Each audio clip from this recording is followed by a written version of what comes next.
Assalamualaikum, salam sejahtera dan selamat kembali ke channel Abang. Jadi hari ini Abang nak ceritakan kisah-kisah misteri, kisah seram disampaikan oleh seorang kakak. Dia dibahasakan dirinya, ditulis ke Abang melalui Facebook message.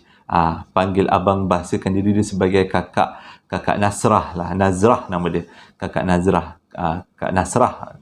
Jadi Kak Nasrah ni ceritakan dua kisah dia, pengalaman dia sewaktu berumur darjah 6 iaitu 12 tahun, dan juga pengalaman dia sewaktu dia menjadi seorang facilitator di Camp PLKN di Melaka. Pun abang tak nak mention, abang takut kalau abang mention nanti abang pula yang kena hentam. Jadi kalau korang nak tahu cerita daripada mula sampai habis, tonton video abang akan ceritakan. Cerita yang pertama ni mengikut kata Kak Nazrah, dia berlaku sekitar tahun hujung 80-an. Dia umur darjah 6 waktu tu. Nak jadi cerita, bapa dia dengan mak dia ni duduk dekat quarters dekat Bukit Gulugo. Kalau tak silap abang, quarters custom. Custom ke immigration, salah satu lah custom lah abang kata. Quarters custom Bukit Gulugo, Pulau Pinang. Macam ni cerita. Jadi dia satu keluarga duduklah dekat situ. Dia kata rumah tu sekarang dah tak ada, dah demolish dah, dah diruntuhkan. Tapi rumah tu ada 3 bilik. Satu kat bawah, 2 dekat atas. Tapi dekat bawah, bilik air ada kat bawah. Jadi kat atas tak ada bilik air lah. Okey, nak jadikan cerita, pada satu hari, kecoh. Waktu tu dia dah jahanam, dia macam ingat-ingat lupa. Mak-mak, di kalangan mak-mak semua banyak yang berbisik-bisik, yang kalau jumpa macam tu lah. Tapi Kak Nazrah ni tak dengar apa benda yang mak bapak ni bercerita. Okey, nak jadi cerita, rumah diorang ni, dia punya kereta letak dekat bawah, dekat tingkat, memanglah letak kat tingkat bawah, tapi diparkingkan dekat dapur. Parkingkan dekat dapur. Jadi, bila dia dengar orang-orang bercerita sekeliling, dia tanyalah dengan mak dia. Mak, sebenarnya kenapa? Apa yang jiran-jiran kita bising? Tu mak dia cakap, tak ada apa benda pun. Ada cerita-cerita biasa je, dia kata. Okey. Jadi, nak jadikan cerita, malam tu, dia tidur bawah. Dia dengan adik perempuan dia tidur bawah sebenarnya. Tapi malam tu mak dia cakap, Kak Long, tidur dengan mak ajak adik sekali tidur dengan mak dengan papa. Jadi dia tanyalah, kenapa nak kena tidur atas kan? Sebab kalau tidur atas nanti dah ganggu mak ayah dia. Tak apa, kita tidur sama-sama. Okey, tak apalah tidur sama-sama. Okey, nak jadi cerita, malam tu pintu tutup tau. Bapak dia kunci pintu. Sebab dia tanya dengan bapak dia, kenapa kunci pintu? Selalu tak kunci pintu sebab senang nak pergi minum air kat bawah, nak buang air kat bawah. Tu bapak dia cakap, tak, kita buang air semua dah siap-siap kita tak buang air, kita masuk bilik ni, subuh besok baru keluar. Okey. Nak jadi cerita, tiba-tiba malam tu, tengah malam, diorang satu keluarga terkejut. Terkejut sebabnya dengar ada orang ketuk kat pintu bilik. Tok-tok. Tok-tok macam tu. 2-3 kali dia ketuk. Lepas tu dia terbangun. Mak dia terbangun, ayah dia terbangun. Tapi adik dia tak bangun lah. Dan tu dia tanya dengan mak, apa benda tu? Mak dia buat macam ni je.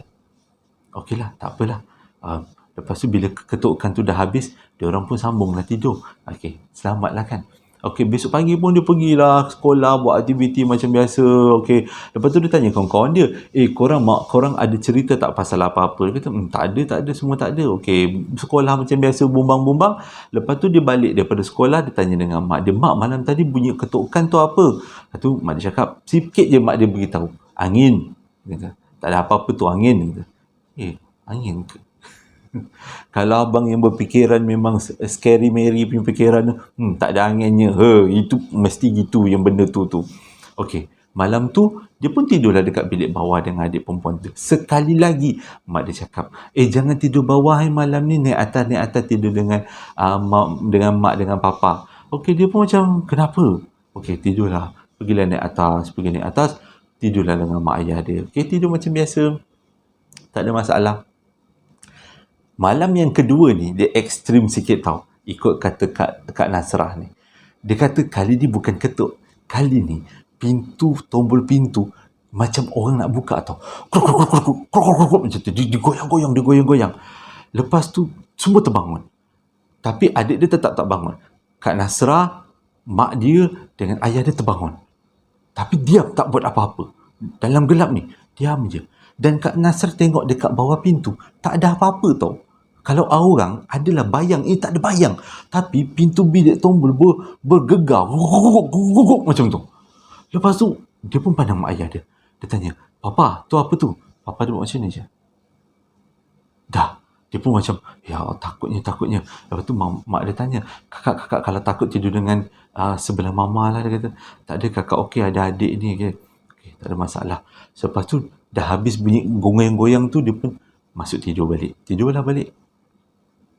Tidur. Esok pagi, dia tanya lagi dengan kawan-kawan dia. Weh, korang dengar tak cerita apa benda yang kena ganggu malam? Korang ada tak kena ganggu?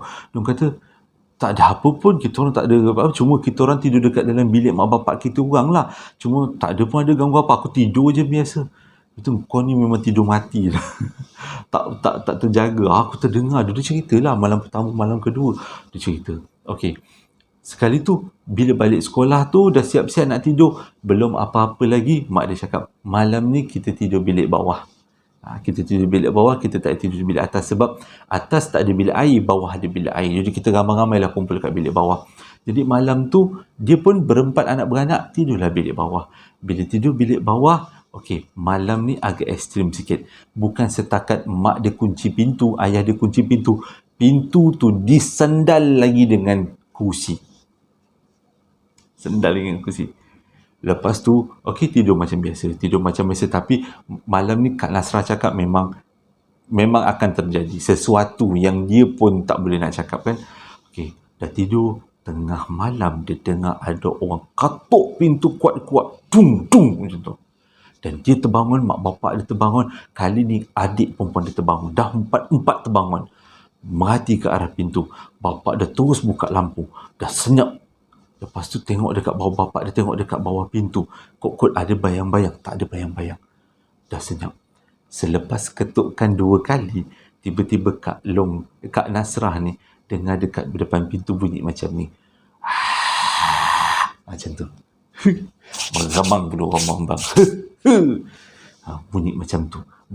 Kuat dia kata. Kuat dan banyak kali. Banyak kali.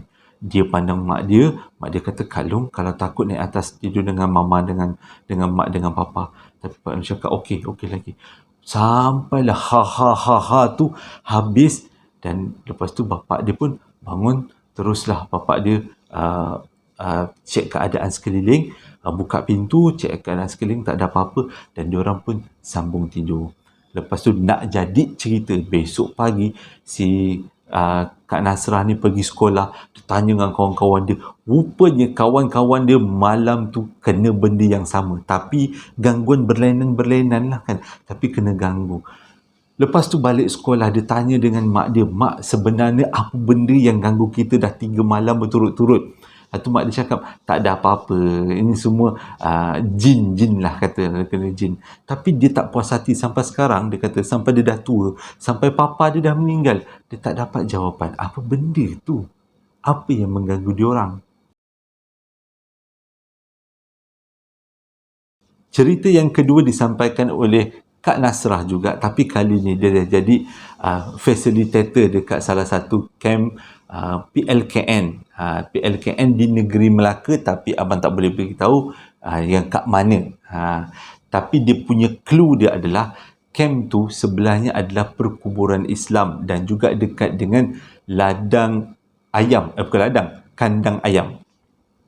Jadi nak jadikan cerita, tugas Kak Nasrah ni dekat KMPLKN tu adalah sebagai motivator untuk menaikkan semangat peserta-peserta supaya lebih berharmoni, hidup saling tolong-menolong. Sebab PLKN kan dia ada semua kaum kan, ada Melayu, India, Cina, Sabah, Sarawak, ada orang peribumi kan. Jadi sama-sama. Jadi tugas Kak Nasrah ni adalah untuk supaya diorang ni rasa yang hidup ni kita perlu bekerjasama satu sama lain. Itulah tugas Kak Nasrah. Tapi pada masa yang sama dia ada tugas lain, iaitu dia kena jaga asrama perempuan.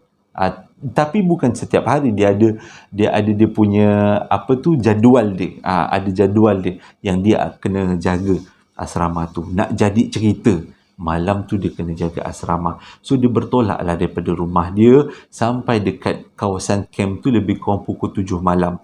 Tapi dia kata takut juga dengan jalan yang tak berapa nak elok, mujur lah jalan tak berapa nak elok pun tayar dia tak pancit. Kok pancit yang depan kubur tu, hara juga dia kan. Sebab nak sebelum sampai dekat camp PLKN tu kena lalu kubur tu. Jadi okey lah, bila pukul 7 tu lalu kat kubur tu, lalu sampai dekat asrama, dekat PLKN tu tak ada apa-apa berlaku. Jagalah dia. Tapi dia jaga dengan seorang lagi warden. Jadi ada 2 orang penjaga perempuan dan 4 orang wirawati. Wirawati tu gelaran untuk penuntut peserta perempuan lah kan.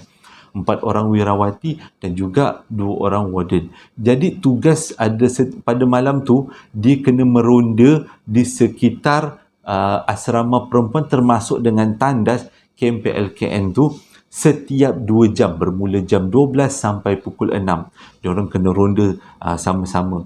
Nak tengoklah, nak menjaga keselamatan. Sebabnya rondaan tu kena dibuat sebab camp tu dekat kawasan hutan tau sebenarnya, dekat kawasan hutan. Jadi takutlah kalau ada binatang-binatang berbisa, binatang-binatang buas yang nak mendekat. Lagi-lagi pula kalau ada perompak kan. Kadang-kadang di antara peserta pun boleh jadi perompak juga kan, tapi tak pernah lah dengar kes. Jadi dia meronda lah. Ronda pertama okey, ronda kedua okey. Sampai ronda yang ketiga lebih kurang pukul sampai ronda yang kedua lebih kurang pukul 3 pagi lah macam tu. Tiba-tiba dia nampak seorang budak perempuan keluar daripada bilik lah. Lepas tu keluar, dia tanya, "Anda nak pergi mana ni?" Dia kata, "Saya nak pergi tandas, puan." Kalau nak pergi tandas, kena pergi berdua, jangan pergi seorang. Tahu tak ini dekat tengah hutan ni? Alah, tak adalah, biasa saya kat kampung, okey, tak ada masalah. Tandas jauh, seorang okey lagi, kiri kanan lagi lah, hutan belantara, rimau, semua ada, buaya pun ada. Buaya tambah-tambah lah. Okey lah, tak apalah, kalau awak berani nak kencing seorang-seorang, pergilah kencing. Kalau tak silap abang lah, tandas PLKN dia terbuka tau. Dia memang bumbung, tapi bumbung dia tak merapat dengan dinding. Bumbung dia terenggang daripada dinding. Jadi kalau kita kencing-kencing berak-berak, kita boleh nampak luar lagi. Itu unik PLKN. Abang pernah pergilah. Abang tak pernah masuk PLKN. Zaman abang tak ada PLKN. Jadi nak jadi cerita, lepas habis ronda pun dia duduklah dekat dewan makan dengan budak-budak ni lah, budak dengan dia sambil borak. Tiba-tiba datang seorang budak perempuan dengan tegupu gapah tu, konyong-konyong ya. Tegupu gapahnya datang, cakap, "Puan, ada budak perempuan pelik, puan. Kita orang dah ketakutan ni dekat asrama. Kenapa? Dia berubah jadi apa-apa? Tak, puan kena datang tengok." Okey, dia orang pun datanglah semua masuk asrama.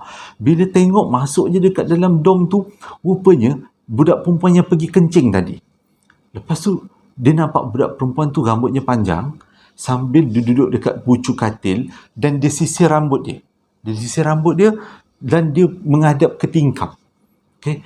Budak-budak perempuan lain dah ketakutan dah. Lepas tu yang si Kak Nasrah ni, dia semangat dia kuat jugalah kan. Dia duduk sebelah budak perempuan tu. Dia tanya. Dia kata, "Adik, kenapa ni?" Dia kata, sisir-sisir rambut tengah malam. Dia diam je. Okay. Lepas tu, "Okey tak ni? Awak okey tak?" Dia kata. Dia tak nyaut. Dia senyap je. Dia terus sisir rambut. Lepas tu, Kak Nasrah ni pegang bahu dia, teruslah baca.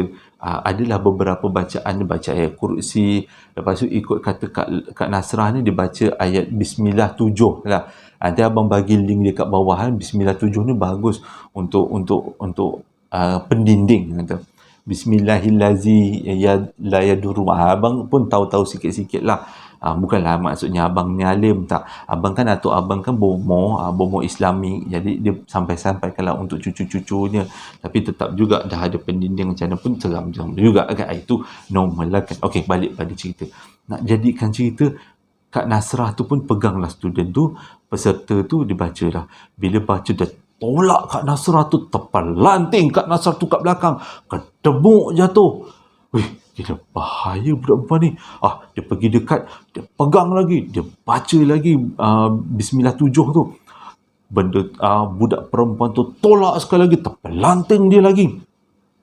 tak jadi cerita. Dia cakap, ni bahaya ni. Okey, dia cakap dengan budak perempuan, awak pergi cari warden lelaki dan beberapa student lelaki. Rasanya kita tak boleh settle kat sini. Macam cerita lebih kurang KKTM Masjid Tanah kan. Lebih kurang kan. Tapi bila tu dah delete. Okey, balik pada cerita. Jadi, dia arahkan budak perempuan, pegang kaki, pegang tangan, pegang kepala, pegang badan, ramai-ramai. Bukan seorang, tapi 4-5 orang. Pegang tangan 2 orang, pegang kaki 2 orang, 2-3 orang, kepala memang. Jadi yang si Kak Nasrah ni pergi hentak dekat leher budak tu, sambil tu dia azan depan budak perempuan tu. Azan lah kuat-kuat sementara nak menunggu warden datang kan. Pada masa yang sama dia arahkan budak-budak perempuan semua pakai tudung. Yang mana pakai tudung lah, sebab nak mengelakkan daripada fitnah kan, tak elok lah kan. Jadi dia hentak budak perempuan tu kat leher, dia azan. Bila azan, korang tahu apa jadi? Budak perempuan tu meronta, semua yang pegang dia terpelanting, termasuk Kak Nasrah sendiri. Puk, terpelanting. Bangun budak perempuan tu, dia duduk. Oh, tak boleh jadi ni. Panggil lagi sekali budak-budak perempuan, pegang ramai-ramai. Hari ni tambah lagi ramai, biar grab habis lah, dia kata. Grab habis. Lepas tu Kak Nasrah hentak lagi kat leher dia, dia baca lagi azan. Lepas dia azan, dia baca lagi Bismillah 7. Lepas dia baca Bismillah 7, budak tu cuma meronta. Tapi tak boleh, kali ni memang ramai betul yang pegang, dia kata. Memang tak nak bagi budak tu meronta, biar terlepas. Meronta. Tak lepas. Lepas tu dia menjerit kuat-kuat gila sampai bingit telinga Kak Nasrah tu. Menjerit kuat-kuat gila. Dan selepas tu menjerit tu makin slow. Tiba-tiba Kak Nasrah rasa keluar daripada mulut macam angin merempuh muka dia. Sampai dia terdongaklah ke atas, dia kata merempuh muka dia. Lepas tu dia masuk tu, dia punya bulu roma meremang-remang. Lepas tu dia kata, tu budak-budak perempuan tu terkebil-kebil. Dah rasa dah keluar lah. Lepas tu dia macam tergerak. Kak Nasrah tu tergerak macam nak pandang atas. Dia pun melilau lah pandang dia ke atas. Bila dia pandang ke atas, memang nasib lah. Siapa? Makcik Rockers lah tu. Makcik Rockers dengan panjang rambutnya, bajunya lusuh, dia kata. Makcik Rockers. Tapi bukan dia nampak, budak-budak perempuan yang lain nampak menjerit-jerit semua. Tapi sekejap je lah, dalam masa beberapa second benda tu terbang keluar. Tapi yang Kak Nasrah memang nampak benda tu jelas. Dia kata mukanya tak nampak, mukanya tak boleh nak bayangkan. Dia kata memang dia nampak itu bukanlah manusia. Lepas tu bila dia keadaan dah reda, dia tanyalah dengan budak perempuan tu. Sebenarnya ni saya nak tanya ni, kenapa, macam mana boleh jadi macam ni? Dia kata waktu dia pergi tandas tu, okay, lepas tu dia buang air. Lepas dia buang air, dia nampaklah ada Makcik Rockers tertenggek dekat atas jamban. Bila nampak je, dia baru nak jerit, tiba-tiba dia dah lost, dia dah hilang macam tu aja. Agaknya sejak daripada tu dia balik tu, yang tu dia menyisir rambut tu kan, nyisir rambut. So, mungkin dekat sana rambut keras kan, tak ada rejoice, tak ada nak sisir, dapatlah manusia rambut panjang pula, sedap menyisir. minta maaf. Okey, itu adalah 2 cerita yang disampaikan oleh Kak Nasrah. Cerita kali ni agak pendek tapi bermakna bagi abang, sebab abang rasa pengalaman manusia walau macam mana pendek atau panjang pun tetap bermakna kan. Jadi pengajarannya kat sini adalah kita memang kena berani macam Kak Nasrah buat. Memang Kak Nasrah kata dia bukanlah orang alim, tapi dia demi sayangkan anak-anak murid dia, sayangkan pelatih-pelatih dia, dia buat. Dia kata walaupun dia pun tak pernah ruqyah orang, tapi dia cuba, dia ikhtiar supaya anak murid dia atau pelatih dia dalam keadaan yang selamat. Tapi mengikut kata Kak Nasrah, yang Bukit Gelugur tu punya rumah dah dirobohkan dan sampai sekarang dia tak tahu apa puncanya. Dan kalau korang lah yang tahu kisah dekat quarters custom Bukit Gelugur, boleh cerita kat abang, komen kat bawah. Abang pun nak tahu, abang tak tahu. Yang Kak Nasrah pun sampai sekarang tak tahu, sampai bapak dia meninggal. Dan yang kes yang kedua adalah PLKN di Negeri Melaka. Jadi kalau korang yang ada waktu kejadian tu boleh komen kat bawah. Rasanya korang semua dah beranak penak kena jadi mak-mak orang kan. Boleh komen kat bawah cerita tu. Lokasinya dekat Melaka. Jadi kita tambah-tambah cerita lah. Mungkin yang abang cerita ni ada perlu ditambahkan, dicantikkan lagi kan. Cuma abang pun cerita ialah bagi mesej sikit. Lepas tu tak panjang, tak nak tulis mesej kat Facebook kan panjang-panjang susah lah kan. Jadi abang harap cerita kali ni bagi pengajaran kepada kita semua. Nanti abang letakkan link untuk kalau korang nak hafal lah Bismillah 7 yang bagus lah untuk sebagai pending ni kan. Jadi abang akan dekat description box itu untuk yang penonton-penonton abang yang Islam lah, yang bukan Islam dengan cara yang bukan Islam sendirilah kan. Tapi orang Islam kita memang amalkan pendinding tu daripada ayat Quran. Okey, hingga berjumpa lagi dalam posting abang yang akan datang. Assalamualaikum warahmatullahi wabarakatuh. Mesti komplain bang pendek nah video. tak apa. Nanti abang ceritakan lagi.